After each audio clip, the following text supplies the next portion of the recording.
Magandang umaga, ngayon po ay araw ng Huwebes, May 21, 2026 at update po ulit tayo sa lagay ng panahon.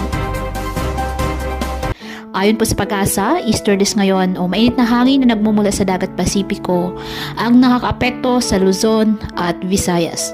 Samantala, wala po tayong minomonitor na namang sama ng panahon sa loob po ng ating Philippine Area of Responsibility. Ngunit ayon po sa Pag-asa, may mga posibleng sama ng panahon na posible pong humabol bago matapos ang buwan ng Mayo. Kaya patuloy lamang po tayo na mag-antabay ng iba pa nating weather updates at sa updates po ng Pag-asa hinggil sa lagay ng panahon. Ngayong araw, dulot po ng nasabing easterlies, asahan po ang bahagyang maulap hanggang sa maulap na kalangitan na may mga pagkidlat at pagkulog dyan po sa Metro Manila at nalalabing bahagi ng Luzon at Visayas.